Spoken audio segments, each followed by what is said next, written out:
ശശി തരൂരിൻ്റെ ചോരയ്ക്ക് വേണ്ടി ഇപ്പോൾ കോൺഗ്രസ്സുകാർ രാഹുൽ ഗാന്ധി ടീം നടക്കുകയാണ്. തരൂർ ചെയ്ത തെറ്റ് ഇന്ത്യക്കൊപ്പം നിന്നു, ദേശീയ താല്പര്യം ഉയർത്തിപ്പിടിച്ചു എന്നുള്ളതാണ്. പക്ഷെ തരൂരിനെ വിദേശത്തേക്ക് പോകുന്ന ഈ സംഘത്തിൻ്റെ നായകനാക്കിയത് മോദി തന്ത്രപരമായി ചെയ്തതാണ്. ആവാം, ആയിക്കൂടായില്ല. വിദേശത്തേക്ക് പോകുന്ന 7 സംഘങ്ങളിൽ ഒരു സംഘത്തിൻ്റെ തലവനാണ് ശശി തരൂർ. മൊത്തം സംഘങ്ങളുടെ തലവനൊന്നുമില്ല. അങ്ങനെ തോന്നും ഇപ്പോൾ കേട്ടാൽ. കേൾക്കുമ്പോൾ അങ്ങനെ തോന്നുന്നു. കാരണം ശശി തരൂരിനെ വല്ലാതെ കോൺട്രവേഴ്സിയൊക്കെ വെച്ചിട്ട് അത് ശശി തരൂരിനെ അത് ഉണ്ടാക്കിയെടുക്കാൻ അറിയാം. പുതിയ കോൺട്രവേഴ്സി വരുന്നുണ്ട്. MJ അക്ബറിനെ ഒരു ടീമിൽ ഉൾപ്പെടുത്തി. MJ അക്ബറിനെ ശരി, അദ്ദേഹം പണ്ട് വിദേശകാര്യ സഹമന്ത്രിയൊക്കെ ആയിരുന്നു മോദിയുടെ 1ാം മന്ത്രിസഭയിൽ. MJ അക്ബറിനെ ഉൾപ്പെടുത്തിയെങ്കിൽ അതിൽ അത്ഭുതമൊന്നുമില്ല. നമുക്ക് തരൂരിൻ്റെ തരൂര് ഒരു BJPയിൽ ലാറ്ററൽ എൻട്രി പ്രതീക്ഷിക്കുന്ന ഒരാളാണ്. അങ്ങനെ പറയാൻ പറ്റും. അത് ഏകദേശം വ്യക്തമാണ്. അങ്ങനെ പറയാം നമുക്ക്, അല്ലേ? അതിനു വേണ്ടി തന്നെയാണ് കുറെ കാലമായിട്ട് ട്രൈ ചെയ്യുന്നത്. അതിൻ്റെ ഒരു പ്രശ്നം, തരൂരിന് എവിടെ നിന്നെങ്കിലും ലോക്സഭയിലേക്ക് ജയിക്കാൻ പറ്റുമെങ്കിൽ അത് കേരളത്തിൽ നിന്നാണ്. വേറെ ഒരു സ്ഥലത്തും തരൂരിന് ഒരു വിലയുമില്ല. അല്ലെങ്കിൽ BJP വോട്ടുകൾ കിട്ടുന്ന സ്ഥലമായിരിക്കണം. അങ്ങനെ ബ്ലൈൻഡായിട്ട് ലോക്സഭയിൽ അങ്ങനെ ചിലപ്പോൾ പൊട്ടിപ്പോയി വരും. അല്ലെങ്കിൽ പിന്നെ രാജ്യസഭാ സീറ്റായാലോ? രാജ്യസഭാ സീറ്റ് ഇപ്പോൾ അങ്ങനെ ആവാൻ സാധ്യതയുണ്ട്. ഒരു ഡീസൻറ്റ് മിനിസ്ട്രി കൊടുത്തിട്ട് 6 മാസത്തിനുള്ളിൽ രാജ്യസഭയിലേക്ക് നോമിനേറ്റ് ചെയ്ത് കൊണ്ടുവരിക. അങ്ങനെ കൊണ്ടുവരാനും മാത്രം എന്ത് എക്സലൻസാണ് ശശി തരൂരിനുള്ളതെന്ന് എനിക്കറിയില്ല. ഇപ്പോൾ ഈ ടീമിൽ ഇത്ര വലിയ ആളെന്നൊക്കെ പറയുന്നത് എന്താണ് ശശി തരൂരിൻ്റെ ക്വാളിഫിക്കേഷൻ? ഫ്ലുവൻ്റായിട്ട് ഇംഗ്ലീഷ് പറയുന്നത്. ഈ അമേരിക്കയിലും ഇംഗ്ലണ്ടിലും ഒക്കെ പോയിട്ട് ഇംഗ്ലീഷ് പറയുന്ന ഒരു മിടുക്ക് അവർ അംഗീകരിക്കും എന്ന് എനിക്ക് തോന്നുന്നുണ്ട്. പക്ഷേ UN-ൻ്റെ അണ്ടർ സെക്രട്ടറി ഒക്കെ ആയിരുന്നില്ലേ? അണ്ടർ സെക്രട്ടറി ഒന്നും ആയിരുന്നില്ല. എന്തോ ഒരു ഉദ്യോഗം അങ്ങനെയൊക്കെയാണ് ഇവിടെ പറഞ്ഞു നോക്കുന്നത്. എന്തോ ഒരു ഉദ്യോഗം ഉണ്ടായിരുന്നു. ഐക്യരാഷ്ട്ര ജനറൽ സെക്രട്ടറി ആകാൻ പുള്ളി ആഗ്രഹിക്കുകയും ചെയ്തു. പുള്ളി ആഗ്രഹിച്ചു, പുള്ളി തന്നെ ആ വാർത്തയും കൊടുത്തു. അല്ലാതെ വേറെ ഒന്നും സംഭവിച്ചിട്ടില്ല. ഞാൻ ചോദിക്കുന്നത്, എനിക്കിതൊക്കെ കാണുമ്പോൾ സർദാർ പട്ടേലിൻ്റെ പഴയ ഒരു പൊതുയോഗം ഉണ്ടായിരുന്നു. പാകിസ്ഥാൻ രൂപീകരണത്തിന് ശേഷം 2-3 ദിവസം കഴിഞ്ഞിട്ട് ലക്നൗവിൽ സർദാർ പട്ടേലിൻ്റെ ഒരു പൊതുയോഗം. ആ പൊതുയോഗത്തിൽ സർദാർ പട്ടേൽ മുസ്ലിങ്ങളോട് ചോദിക്കുന്നുണ്ട്, നിങ്ങൾക്ക് ഒറ്റ രാത്രി കൊണ്ട് എന്ത് മാറ്റമാണ് സംഭവിച്ചത്? എനിക്ക് മനസ്സിലാകുന്നില്ല. മിനിഞ്ഞാന്ന് വരെ നിങ്ങൾക്ക് പാകിസ്ഥാൻ വേണമായിരുന്നു, പാകിസ്ഥാൻ കിട്ടി, ഇപ്പം നിങ്ങൾ അങ്ങോട്ട് പോകുന്നില്ല, ഞങ്ങൾക്ക് ഹിന്ദുസ്ഥാൻ മതി. പിന്നെ നിങ്ങൾ പാകിസ്ഥാനും വോട്ട് ചെയ്ത് എന്തിനാ? 1946 മുസ്ലിം ലീഗിന് 90-95% വോട്ടായിരുന്നു പ്രോ പാകിസ്ഥാൻ. കേരളത്തിൽ വരെ, തമിഴ്നാട്ടിലും ഒക്കെ. ബട്ട് കേരളത്തിൽ നിന്ന് ആരും പാകിസ്ഥാനിൽ പോയില്ല, തമിഴ്നാട്ടിൽ നിന്ന് ആരും പാകിസ്ഥാനിൽ പോയില്ല, ഞങ്ങൾക്ക് ഹിന്ദുസ്ഥാൻ മതി. ഏറ്റവും കൂടുതൽ പിന്നെ നിങ്ങൾ പാകിസ്ഥാന് വേണ്ടി വാദിച്ചത് എന്തിനാ? നിങ്ങൾക്ക് ഈ 2-3 ദിവസം കൊണ്ട് നിങ്ങൾക്ക് എന്ത് മാറ്റമാണ് സംഭവിച്ചത്? എനിക്ക് ശശി തരൂരാണെങ്കിലും ഒവൈസി ആണെങ്കിലും ഞാൻ ചോദിക്കുന്നത്, what made U nationalist in A short span? Nationalist issue ഇതിനു മുമ്പുണ്ടായിരുന്നു, CAA. അതൊരു നാഷണൽ ഇഷ്യൂ ആണ്. അപ്പോൾ വിദേശ രാജ്യങ്ങളുമായിട്ട് പാകിസ്ഥാൻ, ബംഗ്ലാദേശ്, അഫ്ഗാനിസ്ഥാൻ ഈ 3 രാജ്യങ്ങളിലെയും മുസ്ലിങ്ങളെയും നോൺ മുസ്ലിങ്ങളെയും സംബന്ധിക്കുന്ന ഒരു ആക്റ്റാണ് CAA. അതിലാകെ ചെയ്ത അമെൻമെൻറ്റ് നോൺ മുസ്ലിങ്ങൾക്ക് പ്രിയോറിറ്റി കൊടുക്കും. അവർക്ക് 5 വർഷം കൊണ്ട് പൗരത്വം കൊടുക്കും, മുസ്ലിങ്ങൾക്ക് 11 വർഷം കൊണ്ടേ കൊടുക്കുകയുള്ളൂ. 11 വർഷമായിരുന്നു നേരത്തെ എല്ലാവർക്കും. ഇവർക്കൊരു സ്പീഡ് ട്രാക്ക് കൊടുത്തിട്ട് 5 വർഷം കൊണ്ട് പ്രോസസ്സ് ചെയ്തിട്ട് ഇവർക്ക് പൗരത്വം കൊടുക്കും. കാരണം ഇവർ കഷ്ടപ്പാടിൽ നിന്നും മർദ്ദനത്തിൽ നിന്നും രക്ഷപ്പെട്ടു വന്നവരാണ്. മറ്റവരങ്ങനെയല്ല, പലരും സുഖവാസത്തിനോ ബിസിനസ്സിനോ ഒക്കെ ആയിട്ട് വരുന്നവരാണ്. they don't have any persecution problem anyway. വേറെ എന്തോ പ്രോബ്ലമാണ് അവർ, അത് പരിശോധിക്കും. ഈ സാധനത്തെ നിങ്ങൾ എതിർത്തത് എന്തിനാണ്? ഇന്ത്യൻ മുസ്ലിങ്ങളെ നാടുകടത്താൻ പോകുന്നു എന്ന് പറഞ്ഞുകൊണ്ട്. Where were your nationalism at that time? Article 370, one of the most dangerous thing. ഇതെടുത്ത് കളയുന്നതിനെ നഖശിഖാന്തം എതിർത്തവരാണ് ശശി തരൂരും അതെ, ഒവൈസിയും അതെ. പെട്ടെന്ന് ഇവർക്ക് ഈ നമ്മളുടെ പഹൽഗാം കഴിഞ്ഞപ്പോൾ ഏപ്രിൽ 6 പഹൽഗാം കഴിഞ്ഞപ്പോഴൊന്നും ഉണ്ടായില്ല. ഏപ്രിൽ 6-നും 7-നും ഇടയ്ക്കുള്ള രാത്രിയിൽ നമ്മൾ പാകിസ്ഥാനെ ആക്രമിച്ചപ്പോൾ അന്ന് പെട്ടെന്ന് ഇവർ ദേശസ്നേഹികളായിട്ട് മാറുന്നു. സ്വാഭാവികമല്ല എന്നാണോ ചേട്ടൻ പറയുന്നത്? അസ്വാഭാവികമാണ്. എന്തായിരിക്കും കാരണം? ഓപ്പർച്യൂണിസം. എൻ്റെ കാര്യം കാണാൻ വേണ്ടിയിട്ട് ഞാൻ ഭാരത് മാതാ കി ജയ് വിളിക്കുന്നു. നിഷ്കളങ്കരായ ദേശീയവാദികൾ അവരെ തലയിൽ ചുമന്നുകൊണ്ട് നടക്കുന്നു. ഇന്നലെ വരെ ഇവർ ചെയ്ത ദ്രോഹങ്ങൾ മുഴുവൻ മറന്നിട്ട് ഒരൊറ്റ പാകിസ്ഥാൻ മുർദാബാദ്, ഭാരത് മാതാ കി ജയ് വിളിച്ചിട്ടില്ല ഒവൈസി, പാകിസ്ഥാൻ മുർദാബാദ് ഉടനെ തോളത്തെടുത്ത് ഒവൈസി. പക്ഷെ അങ്ങനെ ഒവൈസി വിലപേശാൻ വേണ്ടിയിട്ടാണ് ഈ നിലപാട് നാളെ ഉപയോഗിക്കാൻ പോകുന്നത്. അങ്ങനെ ഒരാൾ മാറിയാൽ നമ്മളത് വെൽക്കം ചെയ്യല്ലേ വേണ്ട? മാറിയിട്ടില്ല, അയാൾ മാറിയിട്ടില്ല. You have to pass some litmus test. ചുമ്മാ അങ്ങ് മാറിയാൽ മതിയോ? ഇത് ചാണക്യൻ പറഞ്ഞ് വിഷ്ണു ശർമ്മൻ പഞ്ചതന്ത്രത്തിൽ എഴുതിയൊരു സാധനമുണ്ട്, കഥ. അതിൽ ഒരു കാക്കയും മാനും വളരെ അടുത്ത ഫ്രണ്ട്സാണ്. കാക്ക ഒരു മരക്കൊമ്പിലിരിക്കുമ്പോൾ മാൻ കടുവയുമായിട്ട് വർത്തമാനമൊക്കെ പറഞ്ഞു വരുന്നു. കാക്ക ഞെട്ടിപ്പോയി. നീ എന്തായി കാണിക്കുന്നത്? കടുവയുടെ കൂടെ നടക്കുന്നു. എടാ, അത് പേടിക്കാനില്ല. കടുവ എന്നോട് പറഞ്ഞു അവൻ വെജിറ്റേറിയനാണ്. അവൻ കാശിയിൽ പോയിരുന്നു, മനം മാറ്റം ഉണ്ടായി അവൻ പറഞ്ഞു ഇനി മേലാൽ ഞാൻ വെജിറ്റേറിയനാണ്. കാക്ക പറഞ്ഞു നോ, ഇൻഹെറൻ്റ്ലി അവൻ നോൺ വെജാണ്. അവൻ ആഗ്രഹിച്ചാൽ പോലും അവന് വെജിറ്റേറിയൻ ആവാൻ പറ്റില്ല. ഞാൻ പറയുന്നതൊക്കെ എന്തോ തട്ടിപ്പുണ്ട് ഇതിൽ. വസുദൈവ കുടുംബകം. കടുവയാണ് വസുദൈവ കുടുംബകം ആദ്യം എടുത്തിരുന്നത്. കാക്ക പറഞ്ഞു തേങ്ങാക്കൊല നീ. അവൻ മാൻ സമ്മതിച്ചില്ല. മാനും പറഞ്ഞു വസുദൈവ കുടുംബകം, നമ്മളൊക്കെ ഒരു കുടുംബമാണ്. രണ്ടുപേരും പോയി. പിന്നെ പോയിട്ട് കാക്ക വേറെ ട്രിക്ക് ഉപയോഗിച്ചിട്ട് ലാസ്റ്റ് മിനിറ്റിൽ മാനിനെ രക്ഷിച്ചെടുക്കുകയാണ് കടുവയിൽ നിന്ന്. കാരണം മാൻ തൻ്റെ കൂട്ടുകാരനാണല്ലോ. ഈ വസുദൈവ കുടുംബത്തിൽ മയങ്ങിപ്പോയതാണ്. മാത്രമല്ല ഇവൻ്റെ ശപഥം കടുവ വെജിറ്റേറിയനാണ്, ഇനി മേലാൽ ഞാൻ നിങ്ങളെപ്പോലെ പുലി നിന്ന് ജീവിച്ചോളാം എന്നൊക്കെ പറഞ്ഞു. ഇതുപോലെയാണ് ഒവൈസി നാളെ മുതൽ ഞാൻ ദേശഭക്തനാവാൻ തീരുമാനിച്ചു. He cannot.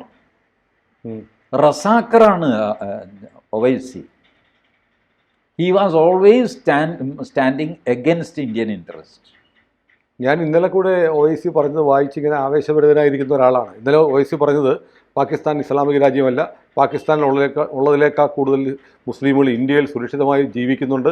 പിന്നെ തുർക്കിയെ തെറി. ഈ പാകിസ്ഥാൻ ഇസ്ലാമിക രാജ്യമല്ല എന്ന് പറയാൻ ഇയാളാരാ? ഇയാളുടെ സർട്ടിഫിക്കറ്റ് വെച്ചാണ് അവർ ജീവിക്കുന്നത്. ഇയാൾ ഇന്ത്യ മുസ്ലിം രാജ്യമാകണമെന്ന് പറഞ്ഞ് നടക്കുന്ന ആളല്ലേ ഒവൈസി? ആ നിലപാടിൽ അയാൾ മാറ്റമുണ്ടോ? ഇല്ലല്ലോ. സോ ഇപ്പോൾ അയാൾക്ക് അയാളുടെ ഈ വഖഫ് സംരക്ഷിച്ചെടുക്കണം. 6,000 കോടി എന്ന് പറയുന്നു, 11,000 കോടി എന്ന് പറയുന്നു. ഹൈദരാബാദിൽ മുതൽ ഒവൈസിയുടെ കയ്യിലിരിക്കുന്നത് വഖഫ് ബോർഡിൻ്റെയാണ്. അതുകൊണ്ട് അമെൻമെൻറ്റ് പുള്ളി എതിർക്കുന്നു. അമെൻമെൻറ്റ് കീറിക്കളയുന്നു. ഈ നാട്ടിൽ മുസ്ലിങ്ങൾക്ക് ജീവിക്കാൻ രക്ഷയില്ലാതായി എന്ന് പറഞ്ഞ് കരയുന്നു. ഇതൊക്കെ ഇയാൾ വർഷങ്ങളായിട്ട് ചെയ്തുകൊണ്ട് വന്ന് ഇയാളുടെ അനിയനാണ് 15 മിനിറ്റ് പോലീസ് ഒന്ന് മാറ്റി വെച്ച് ഞാൻ കാണിച്ചു തരാം പറഞ്ഞല്ലേ. അതെ, പിൻവലിച്ചിട്ടുമില്ല, ഖേദിച്ചിട്ടില്ല. ഇയാൾ ഈ രാജ്യത്തിനെതിരെ പറഞ്ഞ കാര്യങ്ങൾക്ക് കൈയും കണക്കുമില്ല. ഒവൈസിയുടെ ടീം ഇവർ പോകുമ്പോൾ I think Saudi Arabia and 2 or 3 more countries Owaisi പോകും. സൗദി അറേബ്യ മാന്യന്മാരായതുകൊണ്ട് അവർ ചെയ്യില്ല, മറ്റ് രാജ്യങ്ങൾ മാന്യന്മാരാണൊന്നും ചെയ്യില്ല. അല്ലെങ്കിൽ ഒവൈസിയുടെ ഈ ക്ലിപ്പിങ്സ് എടുത്ത് മാത്രം കാണിച്ചാൽ മതി. ഇതേ നിങ്ങളുടെ ആയിരിക്കുന്ന താടിക്കാരൻ നിങ്ങളെപ്പറ്റി പറഞ്ഞ കാര്യങ്ങൾ ഞങ്ങളെ ഇപ്പോൾ പറഞ്ഞ് ബോധ്യപ്പെടുത്താൻ വന്നിരിക്കുന്നു. അയാളെ ഒന്നും ബോധ്യപ്പെടുത്തുക എന്ന് പറഞ്ഞു കഴിഞ്ഞാൽ നാണം കേടേണ്ടി വരും. ഭാഗ്യം ഒവൈസി പോകുന്ന ടീം ഞാൻ പരിശോധിച്ച് നോക്കി. ആ ടീമിനെ ലീഡ് ചെയ്യുന്നത് ജയ് പാണ്ഡയാണ്. ശശി തരൂരിനേക്കാൾ വാക്സാമർഥ്യമുള്ള മനുഷ്യൻ. ബിജു ജനതാദളിലായിരുന്നു, പിന്നീട് BJPയിലേക്ക് മാറി. സൂപ്പർസോണിക് മാന്യൻ. ശശി തരൂരിനെ പോലെ എനിക്ക് പ്രസംഗിക്കാൻ അറിയാം എന്ന് നാട് നീളെ അറിയിക്കാത്ത പെഡാൻറ്റിക് സ്വഭാവം ഒട്ടുമില്ലാത്തൊരു മനുഷ്യൻ. ആരാണ് പേരെന്ന് പറഞ്ഞേ? ജയ് പാണ്ഡ. JAYPAND. MP ആയിരുന്നു, ഇപ്പോഴും MP ആണെന്ന് എനിക്ക് തോന്നുന്നു. നമ്മുടെ ആളുകൾ അധികം കേട്ടിട്ടില്ലേ പേര്? കേൾക്കില്ല, കാരണം ഈ സ്വയം അഡ്വർടൈസ് ചെയ്യില്ല. ഉം. ശശി തരൂരിൻ്റെ സ്വഭാവം എല്ലാവർക്കും ഇല്ല. ഇംഗ്ലീഷ് അറിയാവുന്ന ധാരാളം പേരുണ്ട്, പക്ഷെ അവരാരും ഈ ഇംഗ്ലീഷ് വെച്ച് അഡ്വർടൈസ് ചെയ്യാറില്ല. ഇംഗ്ലീഷിൽ കേട്ടാൽ മനസ്സിലാവാൻ ബുദ്ധിമുട്ടുള്ള വാക്ക് നോക്കിയിട്ട് പ്രയോഗിക്കാറൊന്നുമില്ല. ഇപ്പോൾ നുണ പറയുക, ലൈ എന്ന് നമ്മൾ പറയും, അത് എന്താ ടെർമിനോളജിക്കൽ ഇനാക്സിറ്റ്യൂഡ് എന്നൊരു വാക്ക് വെച്ച് റീപ്ലേസ് ചെയ്യാം. അത് നമ്മുടെ ബ്രിട്ടീഷ് പാർലമെൻറ്റിൽ ഒരാൾ ചെയ്തതാണ്. ലൈ എന്ന് പറഞ്ഞപ്പോൾ അവർ പറഞ്ഞു അത് അൺപാർലമെൻ്ററി ആണ്, അത് ഉപയോഗിക്കരുത്. ടെർമിനോളജിക്കൽ ഇനാക്സിറ്റ്യൂഡ് എന്ന് ഉപയോഗിക്കാം. അങ്ങനെ ഉപയോഗിച്ചു. ഇത് ഞാനറിയാൻ കാര്യം എന്ന് വെച്ചാൽ പിന്നീട് ഇത് നമ്മുടെ പാർലമെൻറ്റിൽ ഈ എന്താ ഹെലികോപ്റ്റർ ഉണ്ടല്ലോ, ഹെലികോപ്റ്റർ ഇറക്കുമതി സോണിയാഗാന്ധിയുടെ, അതിൻ്റെ ബഹളം നടക്കുമ്പോൾ സുബ്രഹ്മണ്യൻ സ്വാമി ഈ വാക്ക് ഉപയോഗിച്ചു. ലൈ ഉപയോഗിക്കുന്നതിന് പകരം ഈ വാക്ക് ഉപയോഗിച്ചു. എന്നിട്ട് ഈ ഹിസ്റ്ററി പറഞ്ഞു, പണ്ട് ഇംഗ്ലണ്ടിൽ ഇങ്ങനെ നടന്നിട്ടുണ്ട്, അതുകൊണ്ട് എന്നെ ഉപദ്രവിക്കരുത്, ടെർമിനോളജിക്കൽ ഇൻഎക്സാക്റ്റിറ്റ്യൂഡ് എന്ന് പറഞ്ഞു. ഇതുപോലത്തെ നമ്പറുകൾ മാന്യന്മാരാരും ഇറക്കാറില്ല. ഇതൊക്കെ ചെയ്ത് ശരി, മലയാളികൾക്ക് അതൊരു ആഘോഷമാണ്. ഇംഗ്ലീഷ് അറിഞ്ഞുകൂടാന്നുള്ള ഒരു അപകർഷബോധം ഉള്ളിലുള്ളതുകൊണ്ട് നല്ല ഇംഗ്ലീഷ് കേൾക്കുമ്പോൾ മലയാളിക്ക് രോമാഞ്ചം വരും.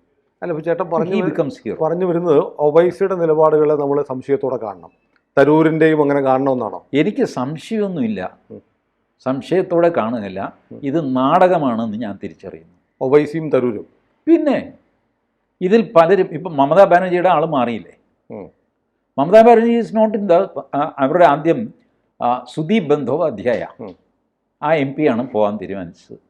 അങ്ങേർക്ക് സുഖമില്ല എന്ന് പറഞ്ഞ് അങ്ങനെ അറിയിച്ചു, എനിക്കിപ്പോൾ ആരോഗ്യ പ്രശ്നങ്ങൾ വന്നു, എനിക്കിപ്പോൾ I will not be able to attend, ഇപ്പോൾ പോകണമല്ലോ, അപ്പോൾ എനിക്ക് പറ്റില്ല എന്ന് പറഞ്ഞു.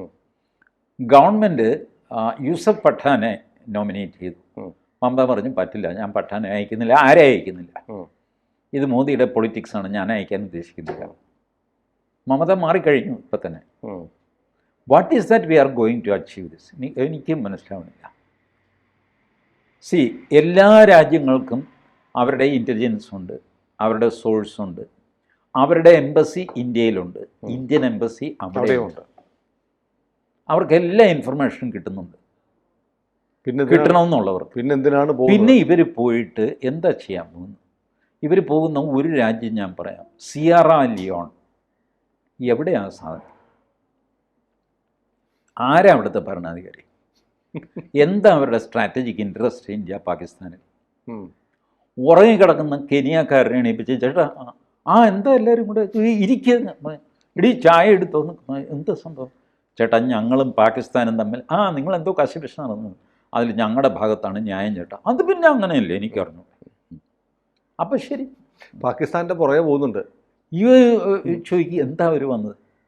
അവരെന്തോ അവിടെ പാകിസ്ഥാൻ, ആരും ഈ പാകിസ്ഥാൻ, എടീ അതൊക്കെ ദൂരെയുള്ള രാജ്യങ്ങളാണ്, നീ അത് നോക്കണ്ട, എൻ്റെ ഉറക്കവും കളഞ്ഞു, ഇങ്ങനെ പറയും ഈ കെനിയ. അതൊരു വേസ്റ്റ് എക്സസൈസ് എന്നാണോ ചേട്ടൻ്റെ വിലയിരുത്തൽ? I don't know, may be.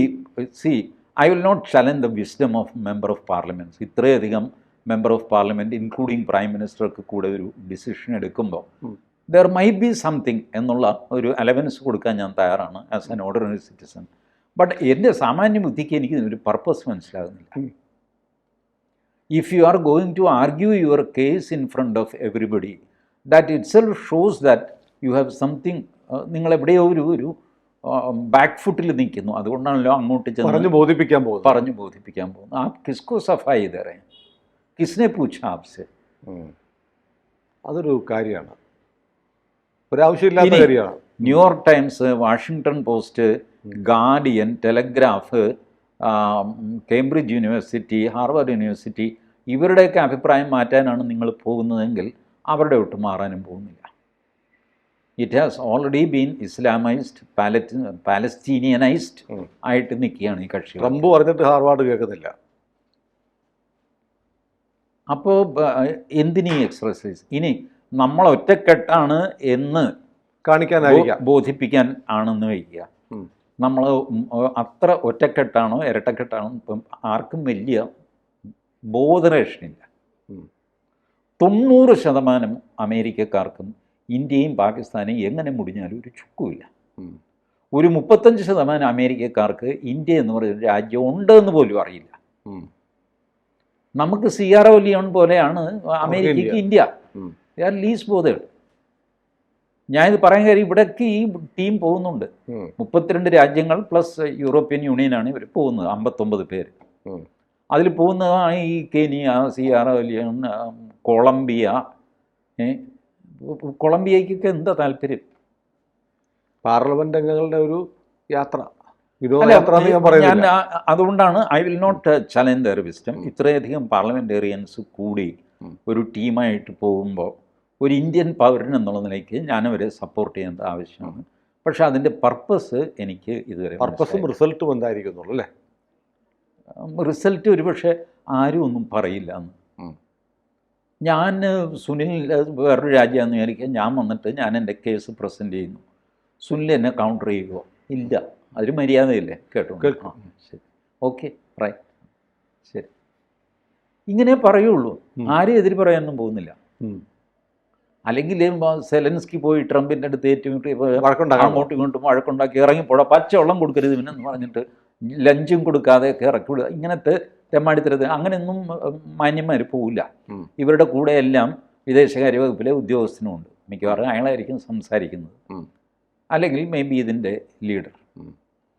Asaduddin Owaisi അയാളുടെ നിർഭാഗ്യവശാൽ ഈ ജയ്പാണ്ഡ ലീഡർ, ഒരു ക്യാപ്റ്റൻ, ഒരു വൈസ് ക്യാപ്റ്റൻ എന്ന് പറയണമെങ്കിൽ നിഷികാന്ത് ദുബെയാണ് ക്യാപ്റ്റനും വൈസ് ക്യാപ്റ്റനും. അത് കഴിഞ്ഞിട്ടാണല്ലോ അതെ ഒവൈസി.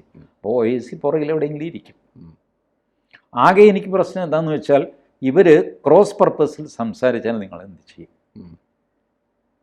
ഇപ്പം നിഷികാന്ത് ദുബെ പറയുകയാണ്, Pakistan is basically a rogue nation, it is a dangerous nation, an unpredictable nation. അപ്പോൾ ഒവൈസി പുറകെന്ന് പറയുന്നു, I will not fully agree to his suggestions. We should not degrade a nation. We have come here to present our case, not for deriding any other country. എന്ന് പറഞ്ഞാൽ എന്ത് ചെയ്യും? അങ്ങനെ പറയുമോ? പറഞ്ഞുകൂടെ? പറയാതിരിക്കാം. പറഞ്ഞാൽ നിങ്ങൾ എന്ത് ചെയ്യും? ഇത് കഴിഞ്ഞു വന്ന് ഉണ്ടാവുന്ന ആർഗ്യുമെൻറ്റ്സ് അങ്ങോട്ടും ഇങ്ങോട്ടും, ഇയാൾ ഇന്നത് പറഞ്ഞു, മറ്റേ ആൾ മറ്റേത് പറഞ്ഞു ഒക്കെ പറഞ്ഞ് ചെയ്യുന്ന പ്രശ്നങ്ങൾ, ഇതൊക്കെ ആലോചിച്ച് നോക്കുക. നമ്മളത്ര അച്ചടക്കമുള്ള ആൾക്കാരൊന്നുമല്ല ഭാരതീയർ. അച്ചടക്കം ഒട്ടുമില്ല. നമുക്കത് ഇൻഹറൻ്റ്ലി നമ്മൾ അച്ചടക്കമില്ലാത്തവരാണ്.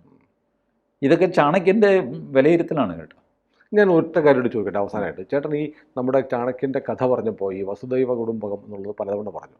അതൊരു തെറ്റായ കൺസെപ്റ്റാണെന്നാണോ ചേട്ടൻ ഇതിലൂടെ പറഞ്ഞ് സ്ഥാപിച്ചത്? അതെ, ഭാരതത്തിന് അനുയോജ്യമല്ല. ഒരു രാഷ്ട്രത്തെ സംബന്ധിച്ചിടത്തോളം ഫോളോ ചെയ്ത് കൂടാത്ത പ്രിൻസിപ്പിളാണ് വസുദൈവ കുടുംബം. നമ്മുടെ പ്രധാനമന്ത്രി മുതൽ സകലരും പറയുന്നുണ്ടല്ലോ. ഒരു പോളമിക്സ് എന്നുള്ള നിലയ്ക്ക് ഒരുപാട് പേര് പറയുന്നുണ്ട്. ജവഹർലാൽ നെഹ്റു മുതൽ നരേന്ദ്രമോദി വരെ സകല പ്രധാനമന്ത്രിമാരും ഇത് പറഞ്ഞ് ഞാൻ കേട്ടിട്ടുണ്ട്, പ്രത്യേകിച്ച് യുണൈറ്റഡ് നേഷൻസിലൊക്കെ പ്രസംഗിക്കും. വസുദൈവ കുടുംബകം എന്ന് പറയുന്നത് അല്പം അപൂർവമാണ്. ഈ മഹോപനിഷത്ത് എന്ന് പറയും, അത്ര പോപ്പുലറല്ല. അതിനകത്തുള്ളൊരു ശ്ലോകമാണ്, അയം നിജ പരോവേത്തി ഗണനാ ലഘുചേതസാം ഉദാരചരിതാനാം തു വസുദൈവ കുടുംബകം. ഇതാണ് ആ ശ്ലോകം. ഞാനെന്നോ നീയെന്നുള്ള വ്യത്യാസം ഇല്ലാതെയാവും, ഇത് വലുത് ഇത് ചെറുത് എന്നുള്ള വ്യത്യാസം ഇല്ലാതെയാവും. ലോകം മുഴുവൻ ഉദാരമായ മനസ്സോടെ കാണാൻ തുടങ്ങും. വസുധ ഒരു കുടുംബമായിട്ട് കാണപ്പെടും. ആർക്ക്? ഒരു യോഗിക്ക്. യോഗിയുടെ മാനസികാവസ്ഥ ഈ വസുദൈവ കുടുംബകം, പിന്നെ പ്രശാന്ത കളനാരഭ്യം, അങ്ങനെ പോവുകയാണത്. ഈ യോഗിയുടെ മാനസികാവസ്ഥ വിവരിക്കുന്ന ശ്ലോകമാണ്. രാഷ്ട്രത്തിൻ്റെ തന്ത്രമല്ല. ഇപ്പോൾ ശങ്കരൻ പറഞ്ഞിട്ടുണ്ട്, കൗപീനവന്ത ഖലു ഭാഗ്യവന്ത, കോണകമുള്ളവൻ ഭാഗ്യവാനാണ്. ആർക്ക് വേണ്ടിയിട്ടാണ്? കൗപീന പഞ്ചകം എന്ന് പറഞ്ഞിട്ട് 5 ശ്ലോകങ്ങൾ കൗപീനത്തിൻ്റെ മഹത്വമാണ്. കൗപീനവന്ത ഖലുഭാഗ്യവന്ത, സർവവും ത്യജിച്ച സംന്യസിച്ച സന്യാസിമാർക്കുള്ള ഇൻസ്ട്രക്ഷൻസാണത്. അവർക്ക് കൊടുക്കുന്ന കാഴ്ചപ്പാടാണ്. അല്ലാതെ നാട്ടുകാർ മുഴുവൻ കോണാനെടുത്ത് നടന്നാൽ മതി എന്നല്ല. സി ഇതിൻ്റെ ഔട്ട് ഓഫ് കോണ്ടെക്സ്റ്റ് എടുത്തിട്ടാണ് ഈ വസുദൈവ കുടുംബകം. അതുകൊണ്ട് പഞ്ചതന്ത്രത്തിൽ വിഷ്ണു ശർമ്മൻ ഇങ്ങനെ ഉപയോഗിച്ചു. പിന്നെയുള്ളത് ഹിതോപദേശം. അതും ഇതുപോലെ രാജകുമാരന്മാർക്ക് ഉപദേശം കൊടുക്കുന്നു. നാരായണ പണ്ഡിതൻ അദ്ദേഹം തയ്യാറാക്കിയതാണ് ഹിതോപദേശം. അതിലും ഒരു കഥയുണ്ട്. വയസ്സായ ഒരു കഴുകൻ, എനിക്ക് തീരെ വയസ്സായി, ഞാനും കൂടെ ഈ പൊത്തിൽ കഴിഞ്ഞോളാം എന്ന് പറഞ്ഞിട്ട് ഒരു കുരുവിയോട് സംസാരിച്ച്, കുരുവിക്ക് ഒരുപാട് മക്കളൊക്കെ ഉണ്ട്, അപ്പം നിങ്ങൾ തിന്നാൽ എന്ത് ചെയ്യുക? അയ്യോ ഞാൻ തിന്നു, എനിക്ക് വയസ്സായി, എനിക്ക് ആഹാരമൊന്നും വേണ്ട, വിശപ്പില്ല എന്നൊക്കെ പറഞ്ഞ് വസുദൈവ കുടുംബകം. വസുദൈവ കുടുംബം താമസിപ്പിച്ചു. ഈ കൊച്ചുങ്ങളെ ഇവൻ തിന്നു തുടങ്ങി. ഓരോ ദിവസം കുറഞ്ഞുകൊണ്ടിരിക്കുക. നാരായണ പണ്ഡിതൻ അതിനകത്തും ഇവർ രണ്ടുപേരും സോഴ്സ് എടുത്തിരിക്കുന്നത്, പ്രിൻസിപ്പിൾ എടുത്തിരിക്കുന്നത് ചാണക്യൻ്റെയാണ്. എന്നിട്ട് രാജകുമാരന്മാർക്ക് കൊടുക്കുന്ന ഉപദേശമാണ് വസുദൈവ കുടുംബകം. ഇത് ഡേഞ്ചറസ് ആയിട്ടുള്ളൊരു കൺസെപ്റ്റാണ്. ഒരു രാജാവിന് അല്ലെങ്കിൽ ഇപ്പോൾ പ്രധാനമന്ത്രിക്ക് ഉപയോഗിക്കാൻ പാടില്ലാതെ ചാണക്യൻ നിരോധിച്ചിരിക്കുന്ന സാധനമാണ് വസുദൈവ കുടുംബകം. ആൻഡ് യു ലുക്ക് അറ്റ്, നിങ്ങൾ വസുദൈവ കുടുംബകം ലോകം മുഴുവനൊരു കുടുംബമാണ്. പാകിസ്ഥാൻ പറയും ഞാൻ നിൻ്റെ കുടുംബമല്ല, പോടാ അവിടെ. കഴിഞ്ഞില്ലേ നിങ്ങളുടെ ക്ലെയിം? ട്രംപ് പറയുന്നത് ഹിന്ദു കുടുംബം, അവന്മാർ രണ്ടുപേരും ഞാൻ വരട്ടി മര്യാദയ്ക്ക് ബിഹേവ് ചെയ്യണം. സമ്മതിച്ചു. ഇങ്ങനെ നമുക്ക് നമ്മുടെ കുടുംബത്തിലെ ആളാണെന്ന് പറയാൻ പറ്റുമോ? At least for the time being. So ലോകം ഒരു കുടുംബമാണെന്ന് ലോകം സമ്മതിക്കാത്തിടത്തോളം നിങ്ങളിത് പറഞ്ഞുകൊണ്ടാണ് എന്നിട്ട് എന്താ കാര്യം? എനിക്കിപ്പോഴും മനസ്സിലാകുന്നില്ല. അവൻ എൻ്റെ സഹോദരനാണ്, അവൻ പറയും ഞാൻ നിൻ്റെ സഹോദരനല്ല, പോടാ. എന്തിനാ ഈ നാണക്കേടരും പോകുന്നത് പിന്നാലെ? ഈ പ്രീ ഡിഗ്രി പയ്യന്മാർ പെണ്ണുങ്ങളുടെ പിന്നാലെ നടക്കില്ലേ? ഇവള് തിരിഞ്ഞു നോക്കുകയില്ല, എന്നാലും ഇവൻ ഇങ്ങനെ വരും. എന്തൊരു കഷ്ടം! ഇങ്ങനെയൊക്കെയാണ് ഒരു രാഷ്ട്രം പെരുമാറുന്നത്. ഈ ശ്ലോകങ്ങളും മനസ്സിലാക്കുക. ഇതെവിടെ ഉപയോഗിക്കണം, എന്തിനുപയോഗിക്കണം, ആരുടെ മാനസിക നിലയാണ്, ഇതൊന്നും നോട്ടമൊന്നുമില്ല. നിങ്ങൾ പറഞ്ഞുകൊണ്ടിരിക്കും. അത് ഉടനെ നാട്ടുകാർ സംസ്കൃതമാണല്ലോ, ഇരിക്കട്ടെ, ഒരു വില കിട്ടും. ഏതായാലും നമ്മൾ ഈ നമുക്ക് പറ്റാത്ത ആശയങ്ങൾ ഇങ്ങനെ പ്രചരിപ്പിച്ച് നടക്കുന്ന ഒരു കാലം നമ്മളെ വല്ലാതെ ബാധിച്ചിട്ടിങ് ആയ ആശയം, സെൽഫ് ഡിഫീറ്റിംഗ്. അതെ, സ്വയം പരാജയപ്പെടുത്തുന്ന. അതുകൊണ്ടാണ് സ്വാമി വിവേകാനന്ദൻ ഇത് പറഞ്ഞുകൊണ്ട് നടക്കാറില്ല. സ്വാമി വിവേകാനന്ദൻ വേറൊന്ന് പറയുമായിരുന്നു, നാഭിഷേകോ നസംസ്കാരോ സിംഹസ്യ ക്രിയദേവനെ വിക്രമാർജിത സ്വത്വസ സ്വയമേവ മൃഗേന്ദ്രത. കാട്ടിൽ സിംഹം രാജാവാകുന്നത് എങ്ങനെയാണ്? അഭിഷേകം നടത്തിയിട്ടാണ്. പട്ടാഭിഷേകം നടത്താൻ ആരെങ്കിലും ഉണ്ടോ അവിടെ?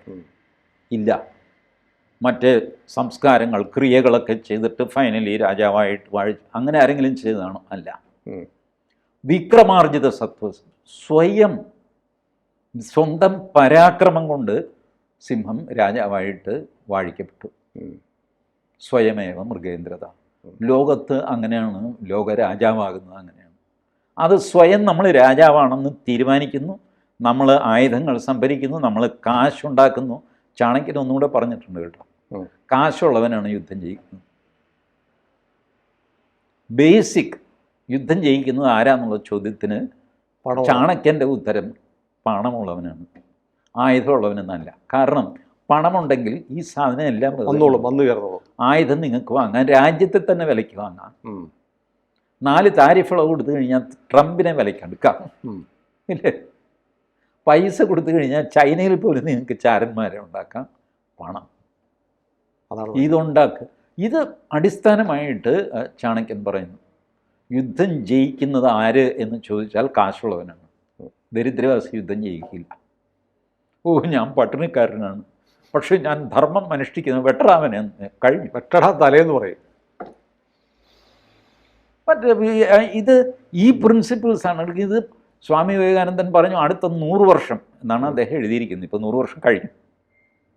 ശക്തി ശക്തി ശക്തി എന്ന് ജപിക്കുക. ശക്തി ഉള്ളവൻ പറഞ്ഞാൽ മാത്രമേ ആളുകൾ കേൾക്കുകയുള്ളൂ. വിവേകാനന്ദൻ കപ്പലിൽ വരുമ്പോൾ ഒരാൾ ഭാരതത്തെപ്പറ്റി 110 കുറ്റങ്ങൾ ഇങ്ങനെ പറഞ്ഞുകൊണ്ടിരിക്കുന്നു. വിവേകാനന്ദൻ ആർഗ്യൂ ചെയ്യാനൊന്നും പോയില്ല. ഡോക്കിലാണ് നേരെ പോയിട്ട് ഇവൻ്റെ തുണിക്ക് കുത്തി അങ്ങ് പിടിച്ചു. ഇനി ഒരക്ഷരം ഭാരതത്തെപ്പറ്റി പറഞ്ഞാൽ തന്നെ ഞാനെടുത്ത് കടലിലെറിയും. തീർന്നു. പിന്നെ തിരിച്ച് കപ്പൽ ബോംബെയിൽ എത്തുന്നവരെ മിണ്ടിയിട്ടില്ല. ഇത് നമ്മുടെ രാജ്യത്തെ നയിക്കുന്ന ആളുകൾ ഇതൊക്കെ ഒന്നും മനസ്സിലാക്കേണ്ടതാണ്. യെസ്, ആ വിവേകാനന്ദനാണ് സ്വാതന്ത്ര്യ സമരത്തിൻ്റെ പ്രചോദനം എന്ന് ജവഹർലാൽ നെഹ്റു എഴുതിയത് ഇന്ത്യയെ കണ്ടെത്തൽ എന്നുള്ള പുസ്തകത്തിൽ. ജവഹർലാൽ നെഹ്റു അക്നോളജ് ചെയ്യുന്നുണ്ട് സ്വാമി വിവേകാനന്ദനാണ് മാതൃക. ഏതായാലും നമ്മുടെ ഫോളോ ചെയ്യും, എവിടെയോ വെച്ച് ഇതിങ്ങനെ വഴിമാറിപ്പോയി. അതായത് ഏതായാലും നമ്മുടെ തരൂരും ഒവൈസി സാഹേബും, തരൂർജിന്നും Owaisi I won't take their nationalism on the face value. എനിക്ക് പെട്ടെന്നൊരു ദിവസം ഈ കടുവ വെജിറ്റേറിയനായി എന്ന് പറഞ്ഞാൽ അംഗീകരിക്കാൻ പ്രയാസം. അതെ അതെ. കാരണം I follow Chanakya as far as possible. But നമ്മുടെയൊക്കെ ബ്രെയിനെല്ലാം ഇങ്ങനെ വാഷ് ചെയ്ത് സോപ്പൊക്കെ ഇട്ട് ഡിറ്റർജൻ്റ് ഇട്ട് കഴുകി ചാണക്യൻ്റെ അംശങ്ങൾ മുഴുവൻ കളഞ്ഞുകൊണ്ടിരിക്കുകയാണ്, യൂറോപ്യനാക്കി നിർത്തിയിരിക്കുകയാണ്. Therefore, I know my limitations, but as far as possible, I align with Chanakya. അതുകൊണ്ട് എനിക്ക് ഈ വെജിറ്റേറിയൻ കടുവയെ വിശ്വാസമില്ല.